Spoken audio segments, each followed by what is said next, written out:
Local Finance Committee has completed its deliberations on the proposed appropriations for fiscal year 2021. We have the honor to submit for your consideration and approval the executive budget of the Pasig City government in the amount of 12,327,598,000 pesos and 22 pesos. The distribution of the source of revenue is broken down as follows. Dito na po isa-isahin. Andiyan na po sa slides. At kung wala naman ho, nasa inyong mga libro naman po ito. 7 billion from local sources, 1.7 billion from external sources, and the rest comes from our beginning balance. The total appropriations are as follows. Our service classifications, ang pinaka-prioridad pa rin natin para sa 2021 ay yung serbisyong pangkalusugan. Of course, because of the classification of general public services, naturally, magiging nandiyan talaga yung pinakamalaking percentage. But in reality, in practice, healthcare services is the biggest percentage. The 2021 executive budget of the Pasig City government was prepared in the context of the continued management and economic impact of the COVID-19 pandemic.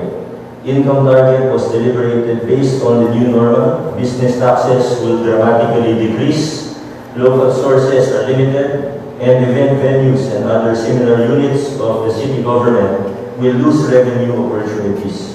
Revenue offices will actively streamline the processes, ease documentary requirements, and limit human intervention to intensify tax collection and facilitate the realization of our income target. Efficient and effective public service delivery remain a priority thrust.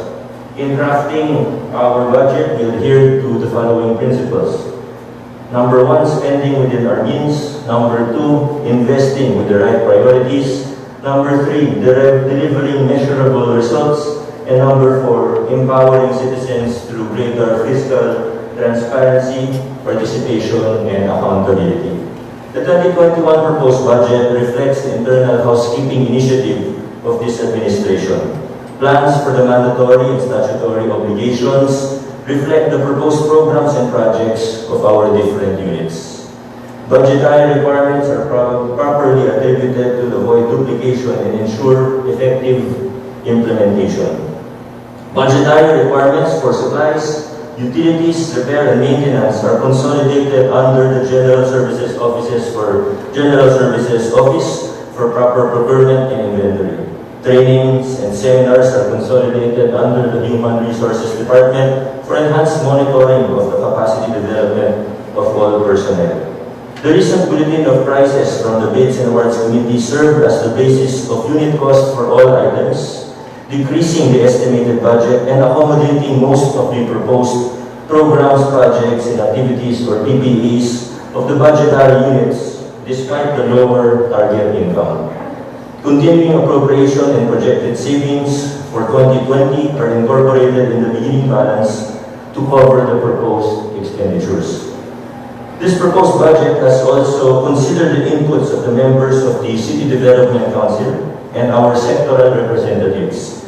With the limitations brought about by this pandemic, a number of consultations were done to make the process more inclusive and more participatory.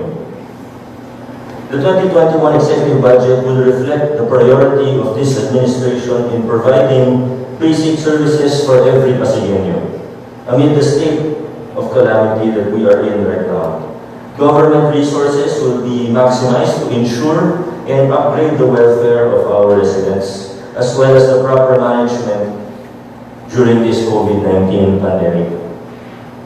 Una, serbisyong pangkalusugan, kalusugang pangkalahatan tungo sa universal healthcare. The coronavirus pandemic has proven our commitment to ensure effective and efficient medical services to our residents. This year's current expenditures reflect the huge allotment for health expenses and emergency procurement of items for medical response to effectively manage the virus. Kaya nagpapasalamat po ako sa ating Sangguniang Panlungsod dahil pinasa po ninyo ang malaking budget natin para sa serbisyong pangkalusugan nitong 2020. For this proposed budget, we will still heavily invest on adequate healthcare personnel and services, sufficient medicines and medical supplies, and improved facilities and equipment. With the creation of the City Health Department, majority of the health personnel will be regular employees with appropriate compensation and benefits. Likewise, the Pasig General Hospital will have additional regular positions to fully cater for residents. Universal healthcare implementation will remain a priority thrust. Pangalawa, edukasyong de kalidad para sa mga Pasigueño. The distance learning modality for the present school year posed a great fiscal challenge for us in this year. To ensure greater access to education, this administration has provided learning gadgets for all public school students, including those who are in our pamantasang lungsod ng Pasig. Qualified private school students are also integrated into the scholarship program. Teachers and school personnel are also assisted to ease their burden as we shift to this new learning modality. For 2021, education for all Pasigueños will still be a topmost priority. The proposed budget will enable the education sector to adapt to the change of this learning modality for the next school year. Ikatlo, housing, pabahay para sa mapanlabok at maunlad na pamayanan.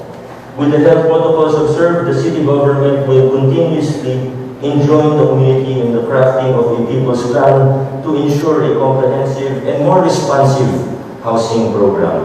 We have earmarked a sizable amount for actual housing projects, following our policy framework of increased participation in the design and implementation of our housing initiatives. Pang-apat, social services. Abot kamay na serbisyong panlipunan. Delivery of social services to all of our residents will remain a priority, with emphasis on the marginalized and vulnerable sector.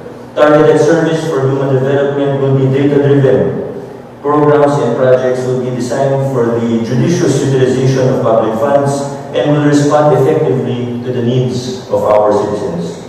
Pang-lima, personnel services, tapat at mahusay na lingkod bayan. Our commitment to increase the confidence of our constituents towards our local government unit continues. Since the start of this administration, we have made great strides in our goal of having competent employees through an institutionalized program for capacity development, promotion and incentives, and provision for personnel benefits. 3 departments have been rationalized: our now City Health Department, our General Services Office, and our Peace and Order Department. This proposed budget will reflect the increase of regular positions for these departments to complement their enhanced functions and responsibilities. To date, we have filled up 51% of the regular positions in the personnel schedule, and we will continuously do so in the coming years. Again, I deeply express my gratitude to our local finance committee, to the staff of our budget office, and all the budgetary units for their commitment to finalize the 2021 Appropriations Ordinance. It was a difficult and challenging budget process, but through their support and commitment, we have succeeded. Rest assured that this administration will continue to fight for the tenets of good governance, transparency, participation, and accountability. Once again, I enjoin the presiding officer and the members of the Sangguniang Panlungsod to favorably consider the passage of the 2021 executive budget in the service of the Pasigueño. Maraming salamat po. Yan, estimated po natin mga 12.3 billion. Kasama na yung beginning balance natin. Ibig sabihin, yan po yung galing 2020 na makikarry over sa susunod na taon. Pero kasi yung collection natin, ang tingin natin, at ganito naman sa buong bansa, no, talagang medyo bababa eh. Pero kakayanin natin. May realignment po ba? May mga bagay na kailangan nating magdadagdag tayo ng pondo, halimbawa yung sa PPE ng mga doktor at healthcare professionals natin, mga 200 plus million yun. Pag kinumpute nyo, di ba, hindi naman basta 50 pesos lang yung isang PPE. Correct. So, ayan mo, may mga changes tayo na ganun. Pero all in all, ganun pa rin ang priorities natin. Ang unang-una dyan, yung serbisyong pangkalusugan. Okay. So, pumasok po ba kayo ng smooth na approval sa City Council? Sila po tanungin nyo. Hindi, naman, mga councilors natin, si Vice Mayor Iyo, lahat ng mga konsehal, very cooperative naman kasi siguro nakita naman nila kung paano namin pinaghandaan yung executive budget. Kung may mga komento naman sila o feedback, pakikinggan din natin. Okay. Thank you, Mayor. Okay. Kamusta yung Pag-ibig ko natin ang October 20. Ano muna ako? Si Father Jim tayo sa